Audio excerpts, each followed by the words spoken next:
Hi all, അസ്സലാമു അലൈക്കും, welcome back.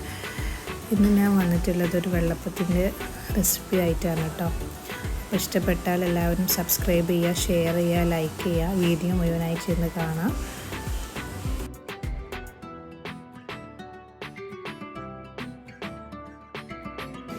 അപ്പോൾ അതിന് വേണ്ടിയിട്ട് ഒരു 8 മണിക്കൂർ മുന്നേ കുതിർത്തിടണം കേട്ടോ. അതിന് വേണ്ടിയിട്ട് ഞാൻ എടുത്തിട്ടുള്ളത് പച്ചരിയും കുറച്ച് ഉഴുന്നുമാണ്.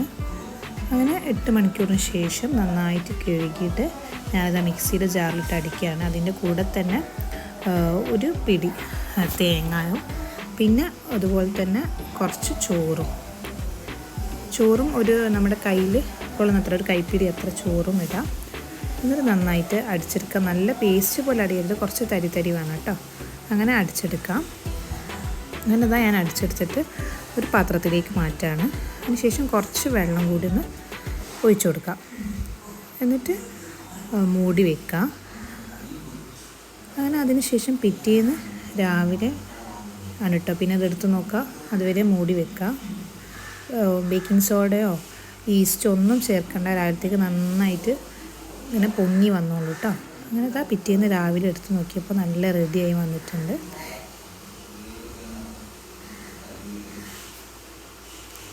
ഇതിലേക്ക് ആവശ്യത്തിന് പഞ്ചസാര ചേർത്ത് കൊടുക്കുക. ഒരു സ്പൂണൊക്കെ മതിയാവും. ഒരു സ്പൂണ് പഞ്ചസാരയും പിന്നെ അതുപോലെ തന്നെ ഒരു സ്പൂണ് ഉപ്പും കൂടി ചേർത്ത് കൊടുക്കുക കേട്ടോ.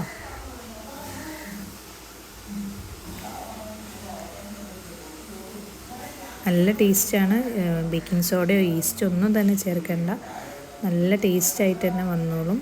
എല്ലാവരും ഒന്ന് ട്രൈ ചെയ്ത് നോക്കൂ. എന്നിട്ട് കുറച്ചുകൂടെ വെള്ളം ഒഴിച്ചിട്ടൊന്ന് മിക്സ് ചെയ്യുക. ആവശ്യത്തിനുള്ള വെള്ളം ചേർക്കട്ടോ. പിന്നെ നമ്മുടെ ഗ്യാസ് ഓണാക്കുക. എന്നിട്ട് വെള്ളപ്പം ചുടുന്ന പാത്രം വെക്കുക. എന്നിട്ട് പാത്രം കുറച്ചൊന്ന് ചൂടായതിനു ശേഷം ഇതുപോലെ ഒഴിച്ചിട്ടൊന്ന് ചുറ്റിച്ചു കൊടുക്കുക കേട്ടോ. നല്ല ടേസ്റ്റാണ്. അങ്ങനെ നമ്മുടെ വെള്ളപ്പം റെഡിയായി വന്നിട്ടുണ്ട് കേട്ടോ. നന്നായി വന്നിട്ടുണ്ട് കേട്ടോ, നാരും കാര്യങ്ങളൊക്കെ എടുത്തിട്ട്. അപ്പോൾ ഇഷ്ടപ്പെട്ടാൽ എല്ലാവരും സബ്സ്ക്രൈബ് ചെയ്യുക, ഷെയർ ചെയ്യുക, കമൻറ്റ് ചെയ്യുക. ഇതുപോലത്തെ കുട്ടി കുക്കിംഗ് വീഡിയോസായിട്ട് ഞാൻ ഇനിയും വരുന്നതാണ്. അപ്പോൾ ഓക്കെ, ബൈ.